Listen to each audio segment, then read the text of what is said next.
ગાંધીનગરમાં સિવિલ હોસ્પિટલના કેમ્પસમાં ડીજે પાર્ટી। જી હા, સિવિલ હોસ્પિટલમાં જ મેડિકલના વિદ્યાર્થીઓની આ ડીજે પાર્ટી સામે આવી રહી છે। અનેક સવાલો હાલમાં થઈ રહ્યા છે। સિવિલ હોસ્પિટલમાં હજારો દર્દીઓ આવે છે, ત્યાં દાખલ હોય છે, અને આ પરિસ્થિતિની વચ્ચે ડીજે પાર્ટી યોજાતા જ અનેક સવાલો થઈ રહ્યા છે। સિવિલ હોસ્પિટલ સામે પણ અનેક સવાલો થઈ રહ્યા છે। મેડિકલના વિદ્યાર્થીઓના ડીજે પાર્ટી સામે અનેક સવાલો થયા છે। હિતલ અમારી સાથે જોડ્યા છે। હિતલ, કેમ્પસની અંદર ડીજે પાર્ટી, અનેક સવાલો થઈ રહ્યા છે આમાં તો।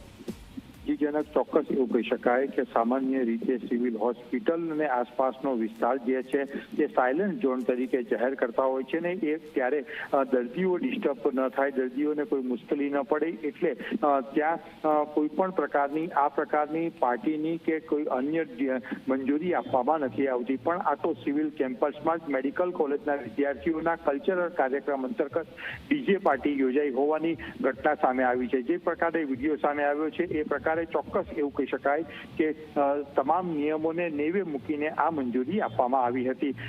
એક તરફ આ પ્રકારની ઘટના બની છે, ગઈકાલે રવિવારે વહેલી મળસ્કે સવારે દર્દીની છેડતીની પણ એક ઘટના બની હતી, અને આ પ્રકારના ગંભીર બનાવો હવે ગાંધીનગર સિવિલ હોસ્પિટલમાં બની રહ્યા છે। એક તરફ છેડતીના બનાવને રોકવા માટે સિવિલ હોસ્પિટલના સત્તાવાળાઓ અનેક નવા નિયમો બનાવવાની જાહેરાત કરે છે, પણ બીજી તરફ જે નિયમો છે એ નિયમોની તોડવાની કામગીરી પણ આ સિવિલના સત્તાવાળા કરે છે। એ પ્રકારના દ્રશ્યો સામે આવ્યા છે। જી જનક।